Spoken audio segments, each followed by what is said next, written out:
In this video, we're going to learn how to use a website that is going to help us learn the Mishnah and gain a deeper and clearer understanding of what we are learning. So you need to go to a website called gemaraberura.com, and you should bookmark it because we're going to be using this throughout the year. Once you get there, you'll get to a page that looks like this. You log on the left side and you use your school email and password. And once you log in, it would look like this. This is our work area. Once you get here, you will see that your name is mentioned on the right side. It appears there. And you're going to go to MyGB. MyGB is short for My Gemara Berura.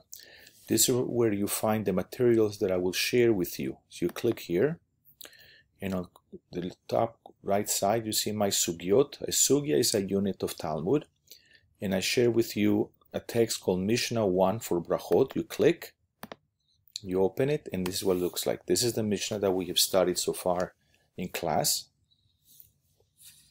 We now need to do the following. On the bottom right, we have all these color buttons.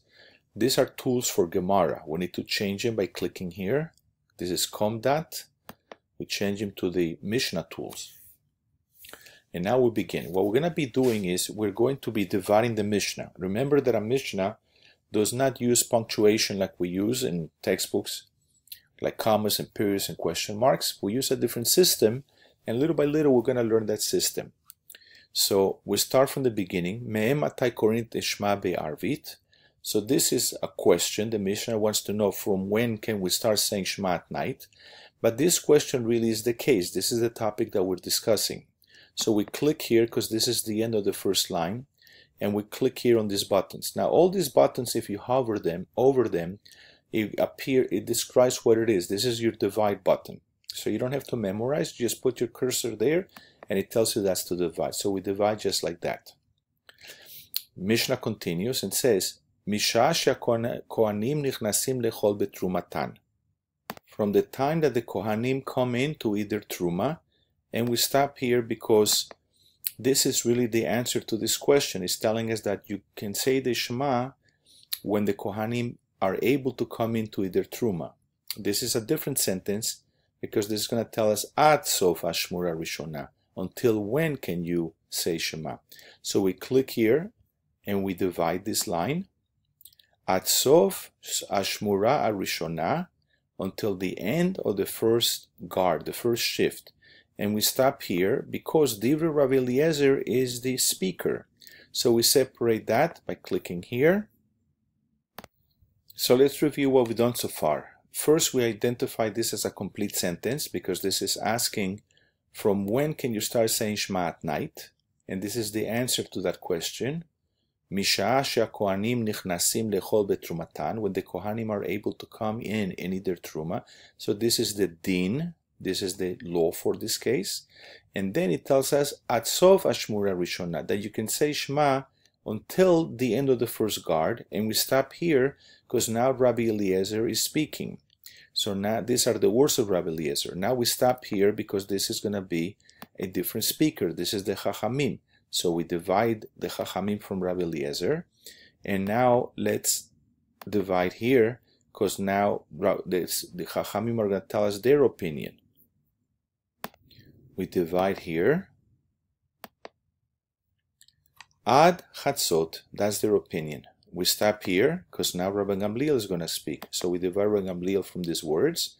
Rabbi Gamliel Omer, Rabbi Gamliel says, we stop here because now he's going to give us his opinion. Ad sheyaleh amud hashachar. And we stop here. Okay. Now the Mishnah is going to tell us a little maaseh. A maaseh is an incident, a little story that happened. Maaseh sheba'u banav mibeit hamishte. It once happened that his sons, that is Rabbi Gamliel's sons, came in from a Beit HaMishteh. Beit HaMishteh is a celebration. It happened to be that they went to a wedding one night, and they came home late. Amrulo, they say to their father, Rabbi Gamliel, Lo karinu et Shema. We didn't say Shema yet. So we're going to stop here because Amar is he said to them, that's his answering them. So we divide that. Amar lahem im lo ala amud hashachar. If it's not dawn yet, If it's before dawn, chayavi matem likrot, then you're still obligated to say the Shema. It's not too late. So what we've done so far is the first stage in our learning this Mishnah through the Gemara Brura process. We've divided the Mishnah into its separate sections, into different sentences. And what we're going to do now is start stage number 2, which is we're going to classify each sentence of the Mishnah into its own identity. In other words, we're going to identify each part of the Mishnah, whether it's a case, we're going to label it as a case, or as a din, if it's a law, or as a speaker. And for that, we're going to use these buttons here. So for example, me'ematai konet shema be'arbit. Even though there's a question, there's really is a case. This is what the Mishnah is talking about.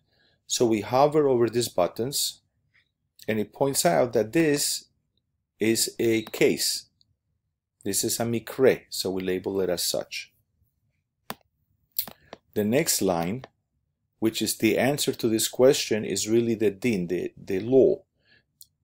The question was, from when can we start saying Shema at night? And the answer is, Misha she'akohanim nichnasim lechol betrumatan. That's the din, that's the law. So we hover down here, and it tells us this green button, this is the din, this is the law. So we classify that as the din. The next thing is, Ad sov ashmura rishona, until the end of the first guard. So this is also a din, classified as such. Now, Divrei Rabbi Eliezer, this is a speaker, this is an omer, so we classify that as the speaker. Chachamim omrim, that's also a speaker, so we classify that as such, an omer. At chatzot, the Chachamim said you can say Shema until midnight. Well, that's a din. This is telling us the law when you can say Shema up to.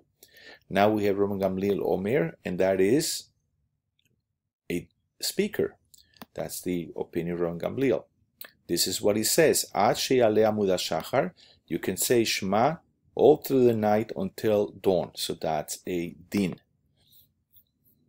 Okay, now the next sentence is a little story the Mishnah tells us. It's a case. It happened once that his sons went to a wedding party, and they said, we didn't say Shema yet. This little story that happened is really a case. So we click here, and we identify it as a mikre, as something that happened, a case. Finally, this is Rabban Gamliel's answer to them. Yes, you can say Shema if it's still before dawn, so this is the din. Okay, so far we've done two things with this Mishnah. Number one, we divided every sentence.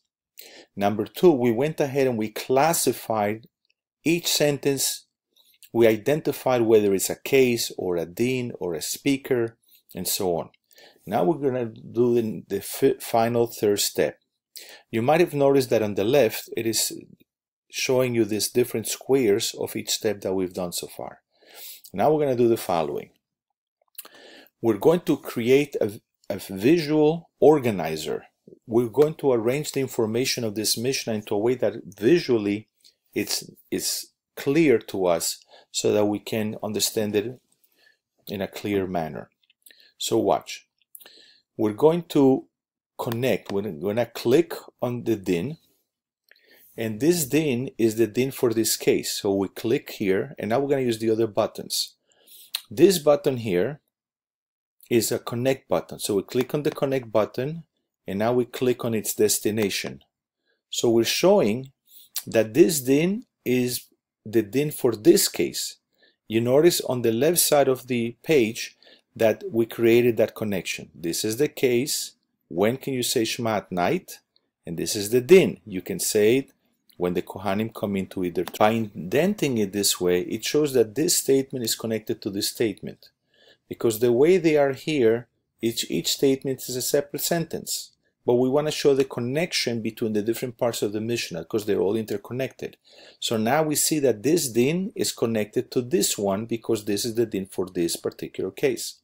Now the third line, this is also a din. This din is telling us that you can say Shema until the end of the first shift, the first guard. Well, this din also connects to this case.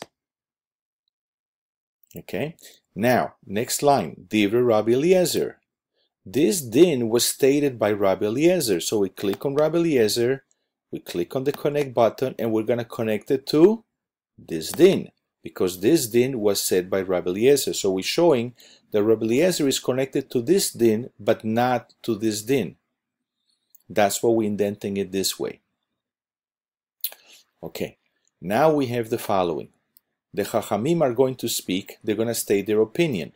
They're going to state their opinion about this particular case. And they say you can say Shema until midnight.